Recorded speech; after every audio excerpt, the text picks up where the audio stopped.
Anda kembali bersama kami di Forum Christian. Saya mau ucapkan terima kasih ke Mbak Ika, sangat sabar nih mengikuti dinamika perdebatan mengenai PSE atau setidaknya kita spesifik tadi soal tindakan tegas pemblokiran.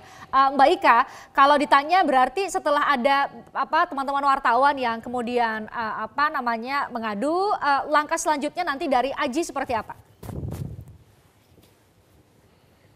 Iya, yang pasti Aji sudah menyampaikan bersama koalisi bahwa Permen Kominfo 5 ini harus dibatalkan.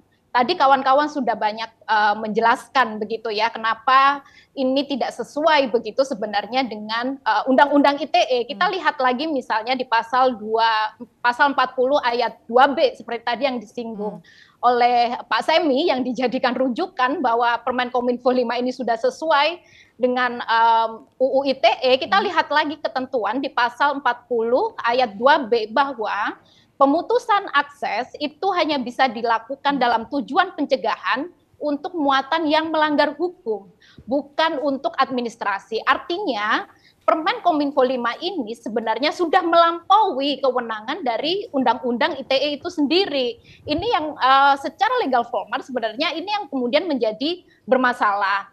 Konstitusi, kemudian PBB sudah menggariskan bahwa pembatasan hak asasi manusia itu harus melalui undang-undang. Permen Kominfo itu sifatnya hanya mengatur secara teknis. Dia tidak boleh melakukan pembatasan terhadap hak asasi, apalagi tadi dengan pelampauan yang telah dilakukan oleh yang diatur oleh Permen Kominfo 5 ini. Nah, dengan tadi kita melihat bagaimana Pak Semi menjelaskan, ternyata menunjukkan Pak Semi ini tidak paham dengan karakter digital gitu ya. Karakter digital ini adalah borderless, Pak. Interconnectivity, dia bisa dilakukan untuk menjamin pemajuan hak asasi manusia. Dia sangat terkait dengan hak-hak asasi manusia secara universal. Dan jangan menyamakan karakter digital ini dengan kondisi fisik kita, gitu ya. Bahwa kamu ini karena masuk di rumah saya, kamu harus memiliki KTP misalnya gitu. Ini seperti sistem registrasi begitu ya. Kemudian kalau kamu nggak punya KTP seperti tadi, langsung diblokir dan sebagainya. Sementara undang-undangnya berkata lain, melanggar hukum gitu. Nah, tadi teman-teman sudah menyinggung pelanggaran hukum apa yang dilakukan misalnya oleh beberapa platform tadi yang diblokir pada 30 Juli. Itu tidak ada mekanismenya gitu kan. Nah, bagaimana kemudian Permen Kominfo 5 ini akan bisa menjawab ke depannya dalam rangka pelindungan hak asasi manusia, hak kebebasan berekspresi, dan hak atas privasi. Ini semua terjadi dengan banyaknya protes, dampak, dan sebagainya. Ini menunjukkan bahwa memang proses Permen Kominfo 5 ini tidak melalui konsultasi publik, tidak melalui kajian yang dalam, tidak mendengarkan bahkan aspirasi publik. Kawan-kawan sudah menyampaikan bagaimana dampak yang akan terjadi seperti hari ini, itu sudah 1 tahun yang lalu begitu ya, dan tidak pernah ada respon sampai hari ini. Dan kita sudah merasakan bersama dampaknya juga sudah cukup luas, hak ekonomi, hak atas kebebasan berekspresi, dan sebagainya begitu. Jadi ini harus dibatalkan karena ini sudah melanggar undang-undang. Saya minta Pak Semi untuk menanggapi setidaknya ada 3 poin tadi. Satu, bahwa Permen Kominfo ini tidak sesuai dengan atau tidak melibatkan, prosesnya tidak melibatkan atau mengabaikan aspirasi publik tadi. Kemudian yang kedua adalah Mbak Ika, bahwa seharusnya ketika tindakan pemblokiran itu bisa dilakukan kalau ada pelanggaran hukum yang dilakukan oleh entitas tersebut, bukan karena administrasi, dalam arti dia tidak mendaftar. Itu undang-undang ya Mbak, undang-undang ITE yang dipakai, yang disebutkan Pak Semi tadi, ketentuannya seperti itu. Jadi tidak ada yang melanggar karena dia mengganggu ketertiban umum yang meresahkan masyarakat. Bunyinya hanya melanggar hukum. Melanggar hukum inilah perlu dibuktikan dalam platform-platform yang diblokir pada 30 Juli. Tapi proses itu tidak ada hanya karena mereka tidak mendaftar. Jadi sudah jelas kan ada pelampauan kewenangan yang dilakukan oleh komisi. Saya minta Pak Semi untuk menanggapi. Ini ya, pertama tadi saya ingin menanggapi tentang ruang digital itu borderless. Memang benar. Dan memang itu.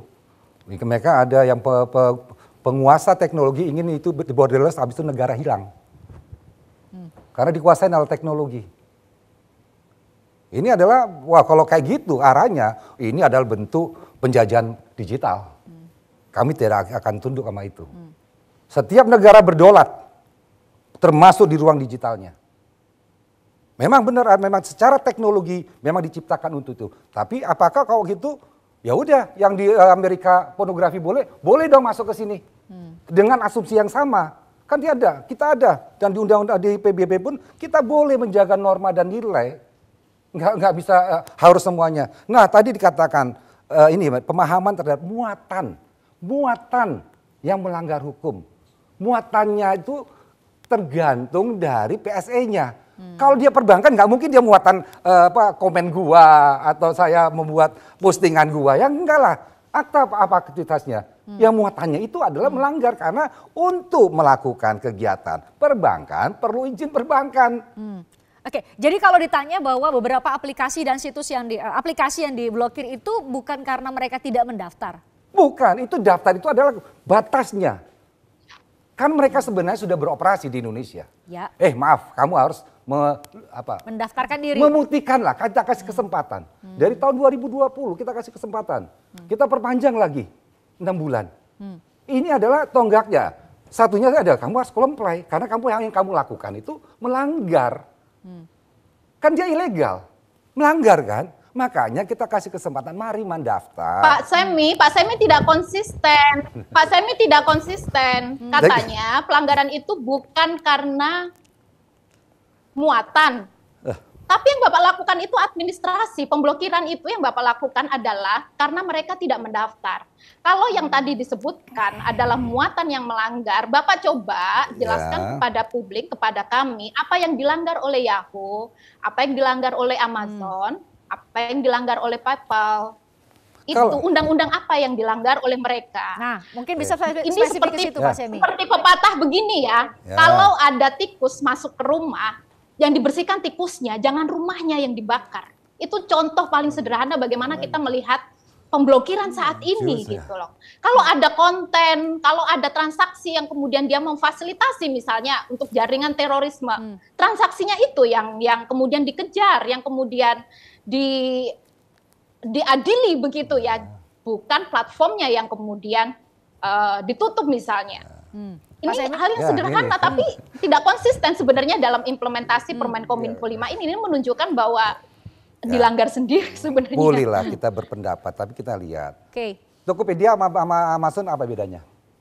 Sama-sama e-commerce.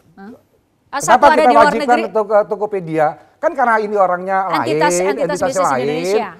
Kita orang Indonesia harus diterapkan, orang asing nggak usah. Itu kan melanggar hukum, kan muatan melanggar hukum. Dia nggak boleh melakukan transaksi karena di sini sudah diatur. Sampai juga perbankan. Makanya tadi saya jelaskan batas itu ya, mendaftar itu batas. Itu sebelum dia masuk karena yang diatur tadi perdagangan diatur, keuangan diatur. Sama seperti orang luar negeri mau datang ke Indonesia harus ada paspor dan visa dia datang. Itu dia, kan nggak bilang, waduh saya nggak tahu harus ada ini. Kan nggak mungkin. Kita kan buktinya dari segitu banyaknya hanya 7. Dan sekali lagi ya, apa yang kita perdebatan ini, yang 7-nya lagi proses. Sisa 1 ini semuanya lagi proses. Jadi saya nggak tahu apa yang kita perdapatkan antara anak bangsa ini. Yang diperdebatkan karena kemudian ada yang terdampak dan protes. Itu boleh. Kita kan membuka diri. Itu adalah hak, ada yang lebih hak boleh. Kita buktikan. Tapi kan kita nggak bisa menyerahkan kedaulatan hanya karena segelintir. Kan gitu nggak juga gitu dong. Mas Charlie? Iya, jadi ini sebenarnya kita jadi nggak jelas nih ya alasan pemblokirannya jadi apa gitu ya. Apakah karena tidak terdaftar atau karena melanggar ketentuan peraturan perundang-undangan. Karena kan tadi alasan dan yang diumumkan itu kan karena tidak mendaftar PSE. Benar, tidak mendaftar. Nah ini jadi penafsirannya jadi luas jadinya. Muatan yang melanggar peraturan perundang-undangan itu jadi luas gitu. Nah itu satu. Dan kedua yang kita kritisi ya tadi kan Bapak menyampaikan ini apa sih yang diperdebatkan. Yang kita perdebatkan adalah pemblokiran, pembatasan akses internet yang sewenang-wenang. Itu satu. Ya, yang kemudian merugikan masyarakat yang luas kemarin. Nah pertanyaannya kan apakah sebelum menjatuhkan itu, ini dipertimbangkan nih akan banyak sekali masyarakat yang mengalami kerugian. Nah, dari tadi Bapak kan menyampaikan soal kedaulatan ya. Dan saya pikir konstitusi itu menjamin bahwa kedaulatan itu di tangan rakyat. Jadi negara ini justru tanggung jawabnya adalah memenuhi hak masyarakat. Jadi ketika HAM itu masyarakat yang banyak utama. yang merasa dirugikan secara material, Nah, itu jadi yang Anda pertanyakan. pertanyaan itu, ketika pemerintah membuat tindakan pemerintahan seperti mencabut pemblokiran tadi, di mana kepentingan rakyat itu dipikirkan dalam proses penjatuhan. Saya mendapatkan poin itu. Pak Semi, di mana kepentingan rakyat? Justru Kalau memang dari rakyat yang awal harus itu. jadi dirugikan. Gini kita bilang, kita dari sepakat LBH juga yang menanganin kasusnya pinjol. Itu kan karena nggak mendaftar, padahal itu sudah diatur untuk mendaftar. Tadi dikatakan saya tidak konsisten.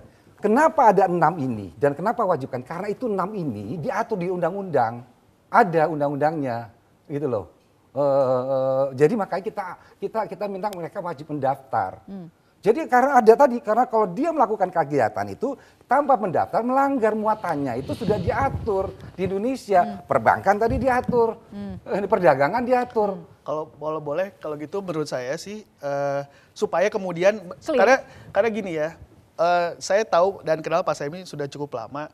Pekerjaan di Kominfo itu banyak gitu ya, dan ada ngomongin soal digital ekonomi, ada soal ngomongin literasi digital, membangun startup, itu semua dilakukan gitu ya. Termasuk membangun infrastruktur juga ya ke desa ke daerah tertinggal dan lain sebagainya gitu. Itu semua saya sangat apresiasi dan positif. Sebenarnya termasuk pendataan PSE ini juga menurut saya sesuatu yang positif juga gitu. Cuman permasalahannya karena kemudian jadi pertanyaan soal kewenangan, maksud saya gini, kalau boleh nih Pak Semi masukkan, sebaiknya mungkin kementerian yang memang berada di lokusnya itu yang kemudian meminta kepada Kominfo, itu kementerian sektoral, baik itu kementerian misalnya Kementerian Keuangan atau OJK ya dalam hal perbankan. Begitu juga dengan Kementerian Perdagangan yang minta, lalu begitu juga biasanya kalau kepolisian kan ada permintaan ya Pak untuk sehingga memang ada jelas. Nah, Kominfo dalam hal ini sebagai kementerian teknis punya kemampuan untuk meminta kepada ISP dan telco untuk memblokir, akan melakukan pemblokiran yang sehingga bisa juga bilang bahwa ini sudah ada permintaan, sudah ada perundangan gitu. Nah, tapi kayak balik lagi nih sebenarnya kalau hanya untuk selama karena tidak mendaftar itu agak sulit Pak dipertahankannya gitu menurut saya ya. Karena saya sih senang ya bahwa ternyata teman-teman yang di Google, di Facebook dan lain akhirnya mendaftar juga, artinya kan wah ini yang besar-besar di-recognize gitu ya. Cuman kan ada banyak yang lain ya gitu ya. Bahwa kemudian nanti mudah-mudahan mendaftar semua aman, kita nggak akan ngobrol soal kayak gini lagi, bagus lah gitu ya.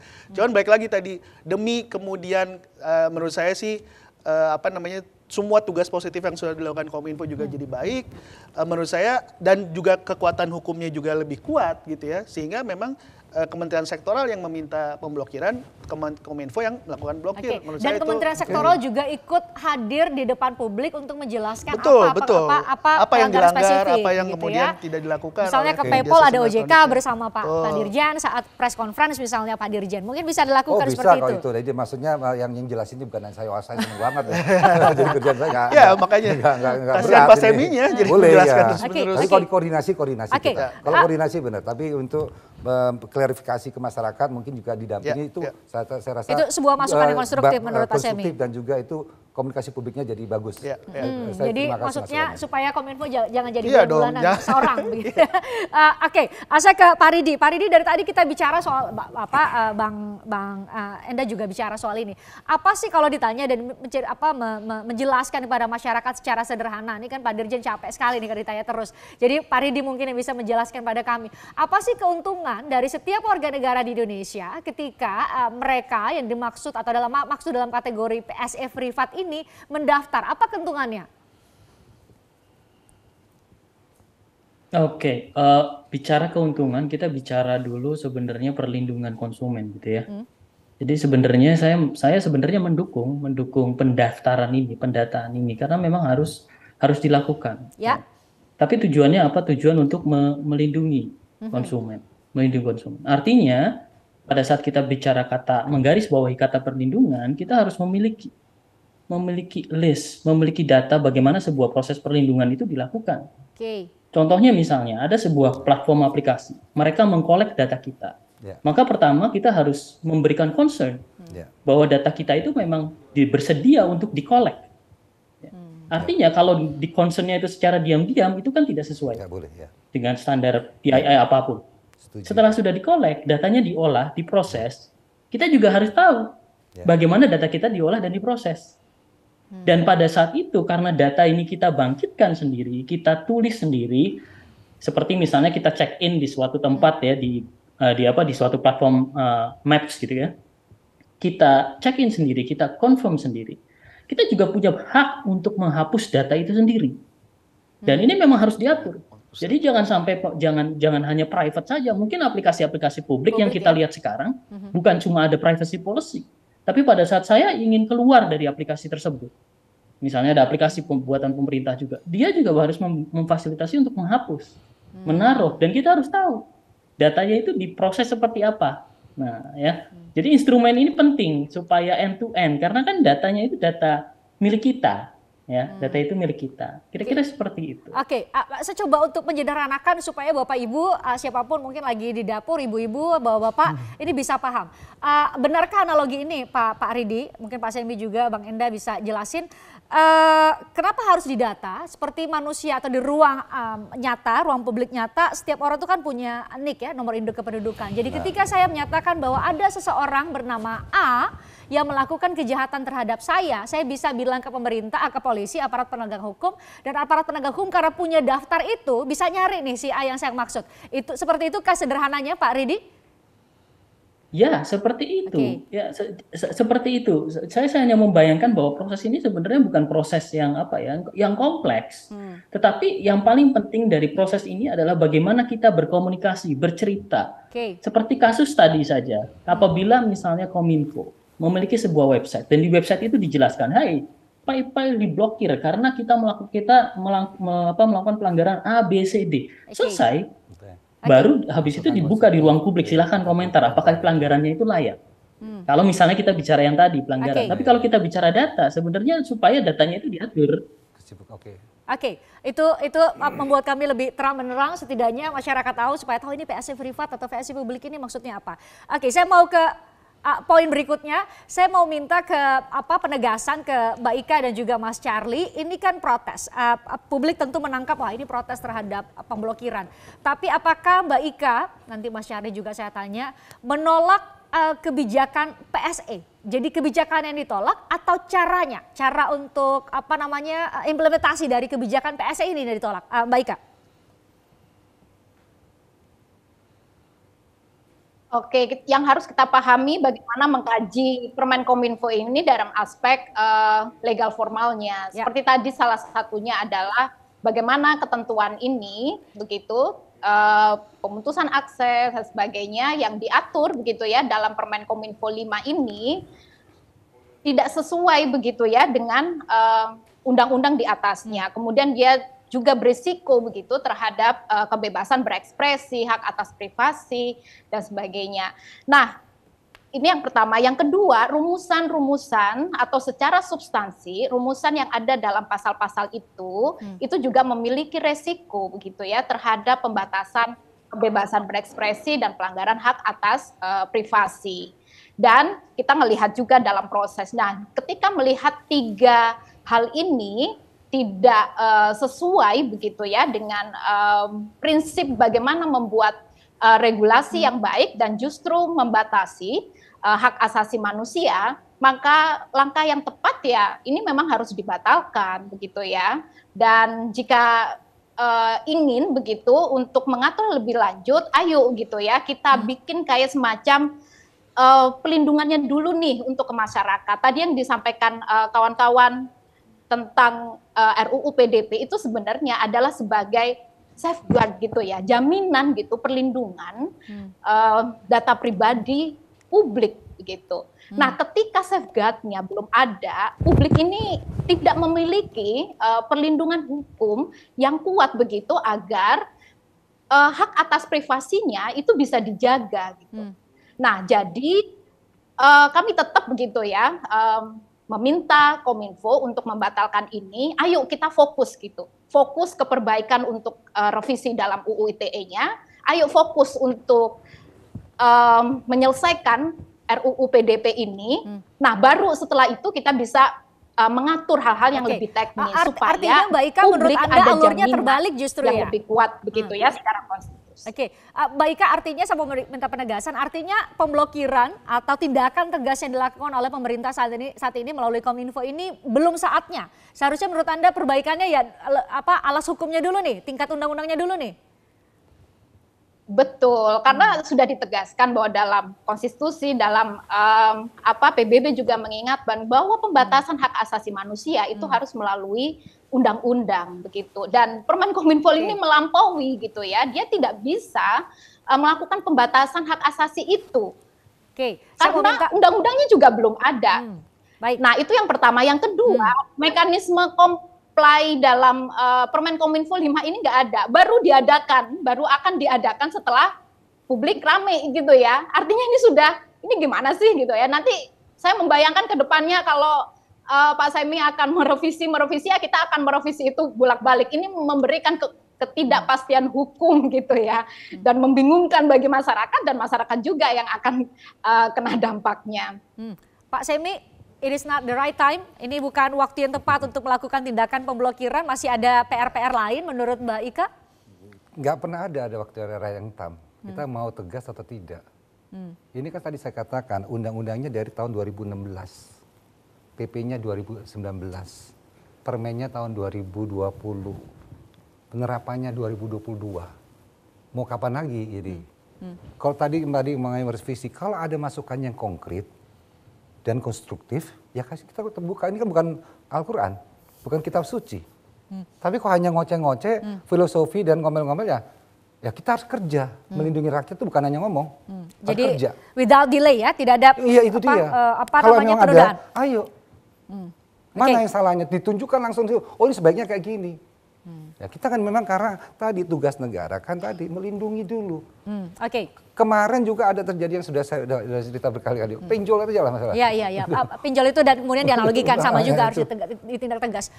Mas Charlie, apakah Anda kemudian dalam konteks ini menolak kebijakan PSE-nya atau cara pemerintah dalam hal ini Kominfo menegakkan kebijakan PSE itu? Saya sepakat dengan Pak Ridi tadi, konteksnya ini harus perlindungan. Ya. Nah pertama gini, prinsip yang harus dipegang dan yang perlu diperhatikan tadi, pembatasan HAM itu ada ketentuannya. Dan kemudian pengaturan dalam ketentuan Permen Kominfo saat ini itu tidak sesuai dengan ketentuan HAM tersebut. Dan akibatnya merugikan masyarakat. Nah itu titik tekan kita ya, tindakan itu tidak sesuai dengan ketentuan HAM. Dan tadi saya sepakat dengan teman-teman AJI dan kita ada dorongan yang sama gitu ya, bahwa ini harus diatur terlebih dahulu, harus ada fondasi yang kuat untuk akhirnya ada perlindungan terhadap masyarakat, hak-hak masyarakat ada sepakat berarti undang-undang di ruang dulu digital. direvisi, ada RUU PDP-nya dulu disahkan. Nah kalau tadi Pak Semi bilang publik kasih masukan dong, saya pikir teman-teman koalisi dan masyarakat itu sudah berkali-kali ya melakukan upaya untuk mempengaruhi kebijakan. Tapi upaya itu kemudian yang saya nggak tahu tidak didengar, tidak dipertimbangkan atau seperti apa. Dan saya pikir itu pola yang terjadi dalam pemerintahan saat ini gitu ya. Banyak sekali masukan yang disampaikan masyarakat dan kritik terhadap pembentukan peraturan perundang-undangan tapi tidak diakomodir. Oke, tidak diakomodir, sudah disampaikan masukan, sedikit saja Pak Semi. Ya kita mau ada undang-undang, tata cara pembuat undang-undang itu ada tata caranya.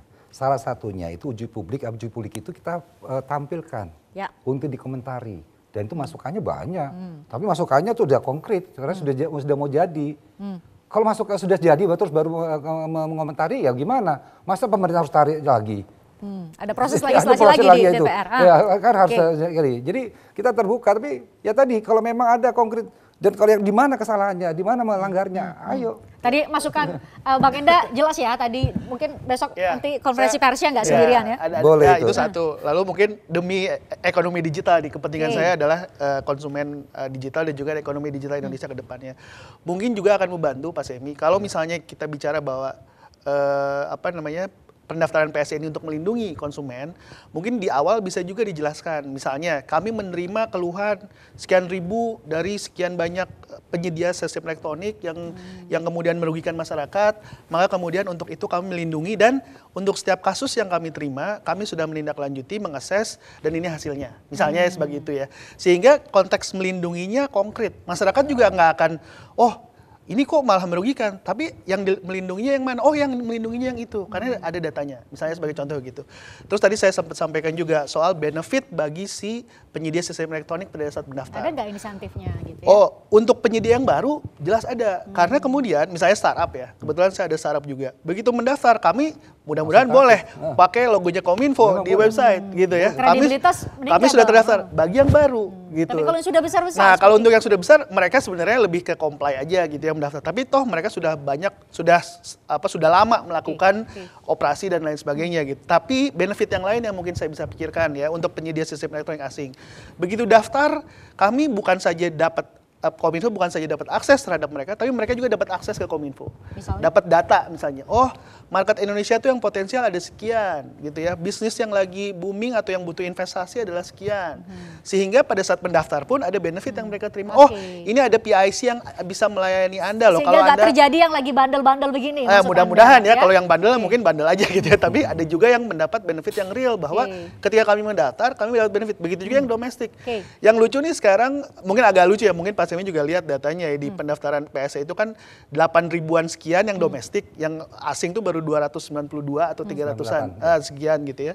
Nah yang domestik ini juga banyak yang belum ngerti. Ada yang pelapak di mana mendaftarkan Shopee, Lazada, dan Tokopedia sebagai penyedia. Walaupun nanti akan diverifikasi lagi ya pasti oleh timnya Pak Semi gitu. Cuman maksud saya gini, itu tadi benefitnya perlu jelas dari pada saat pendaftaran.